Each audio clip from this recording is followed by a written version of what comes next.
Week 2 waiver wire must add number one players Isaiah Likely, tight end for the Baltimore Ravens. And man, Likely had a really good game one. I mean, it was pretty incredible. 111 yards on 12 targets, 9 receptions.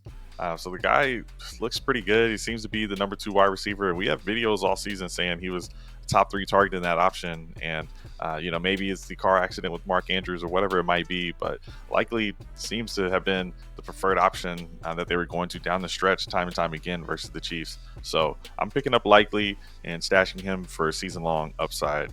And then with the next player, I'm going with Jordan Mason for the San Francisco 49ers. And this is another guy who we thought we knew who the number one guy was, but Christian McCaffrey was a little bit banged up, and Mason had some hype all of this offseason.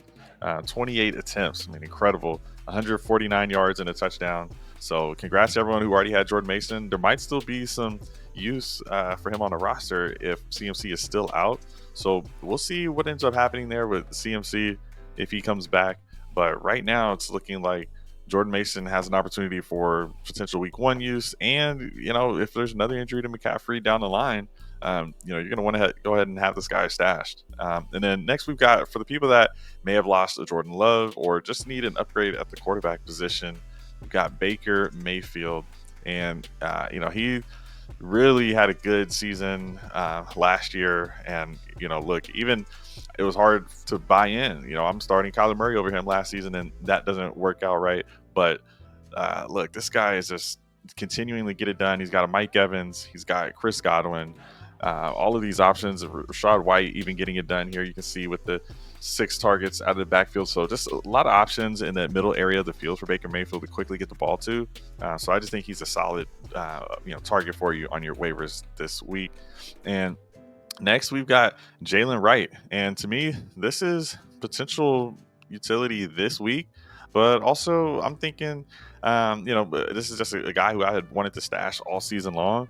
Because there can always be some sort of injury. But this week specifically, we've got reports that Devon Chan and Raheem Mostert missed practice. Could just be rest, get these guys ready.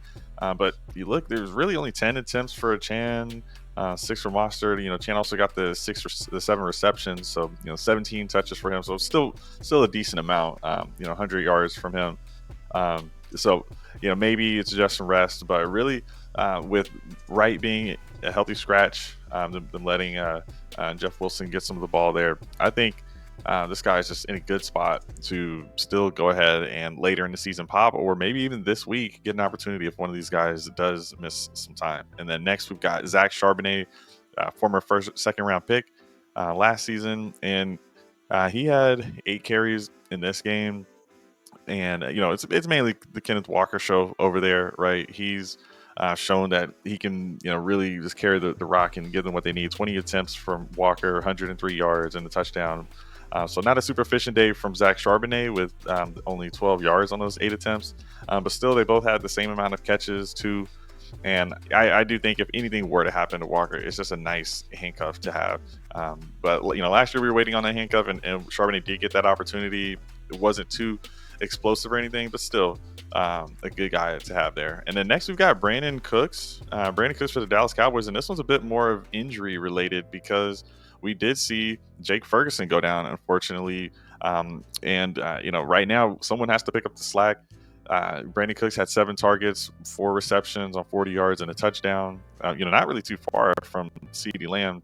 Actually outscored him there. So you're going to have to look to someone else to make a difference in this offense. They're not going to be relying on the run game. They are going to want to air it out. So I could see Brandon Cooks having some good utility for quite some time, to be honest. So it really, guys, there's just so many wide receivers that there's just so many names that you could honestly put here.